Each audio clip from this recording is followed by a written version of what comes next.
Hi, I'm Matt Neal and you're listening to Downforce Radio. We're here at the Porsche Carrera Cup GB Media Day, and with me for Rebelleo Motorsport and Team Parker Racing is Abbie Eaton. Abbie, what an opportunity this is for 2024. How are you feeling so far? Good. I mean, it'd be better if I got a little bit more driving in.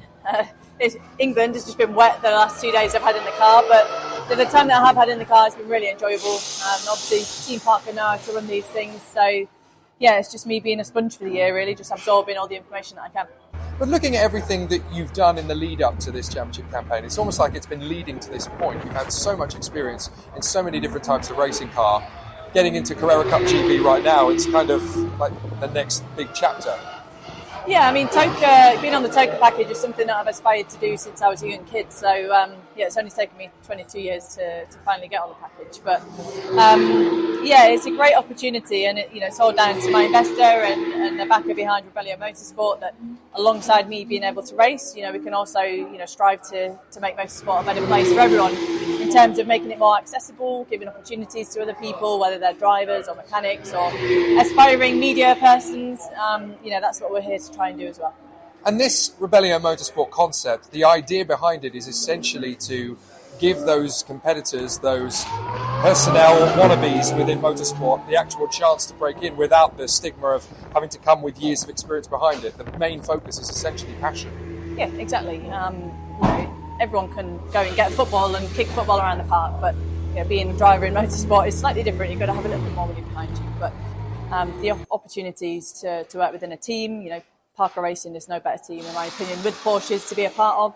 And we just hope to basically create a bit of a stepladder long term, so that we can do some helping karting leagues. We can start hopefully to have a junior team and progress from there. So there are big plans, a lot of things in the works, and a lot of spinning a lot of plates at the moment to make it happen. But yeah, the long term goals are definitely some that I'm proud to be a part of. It certainly looks quite exciting, and I think there's going to be a lot more coming out of the woodwork in months to come, so that people can really get behind the project. Coming into the racing this side this year, with all the experience you've brought from W Series, from the test driving of amazing equipment on the Grand Tour, from racing in Super Trofeo, what do you bring to the party? What do you think is going to be the key ingredient you'll bring to the campaign this year? Yorkshire tea. What an ingredient. Yeah.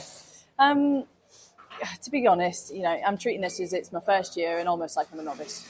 The stuff that I've had over the years, yes, that's going to put me in good stead, and I think racecraft is going to be great. I'm lucky enough last year to have quite a few opportunities to try brand new rubber, so see if I can unlock a bit more potential on the new rubber on runs for qualifying.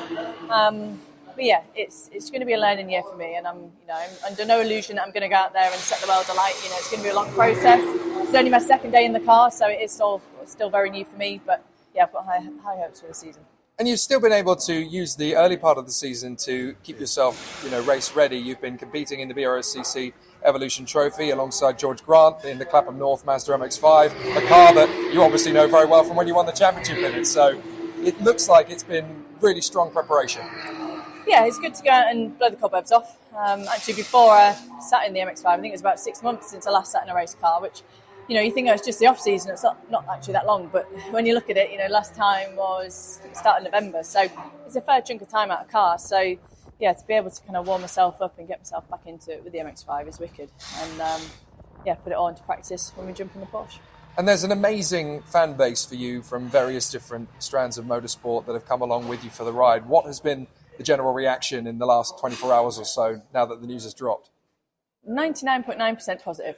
There's a 0.001 of negativity, but I'm really lucky to have the fan support that I do, and the support I've had since I was a youngster, really, all the way through. And it's nice for them to, I suppose, be on the journey with me, and we've kind of all wanted this and pushed for this for a very long time. So to finally make it onto the TOCA package, into something like a Porsche Carrera Cup, is something really magical, really, and the response you see from the fans and the supporters echoes that as well. And the brilliance of it being the Carrera Cup GB is that this could literally be the starting point for the rest of your motor racing career. The sky's the limit. This could turn into IMSA, could turn into the Porsche Mobile One Super Cup, it could turn into Le Mans. Yeah, we'll see how I get on with it first. Keep driving around in circles and try and do it a bit faster every single lap. So, from your perspective, what is the genuinely achievable target? What's the goal from your side? I don't know. How exciting is that? Just go out and see how fast I can go, basically. You know, coming into this morning, it was a proper unknown, you know, in terms of knowing where I'll be in the pecking order.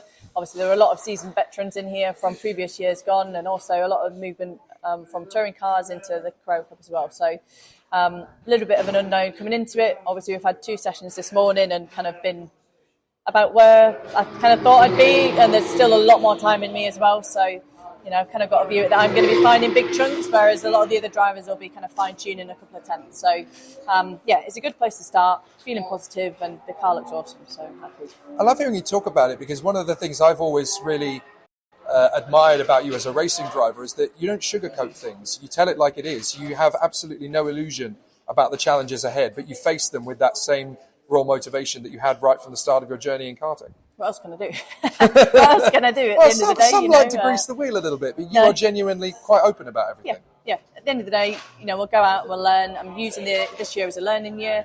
I'm lucky to have, you know, 2 or 3 times in the car, sessions in the car before the season starts. So I'm just trying to learn as quick as I can and get my head around the car as quick as possible, so I don't have to do too much learning in the season. But ultimately, what will be, and I'm only going to go out there and, you know, try my best and see where we're at.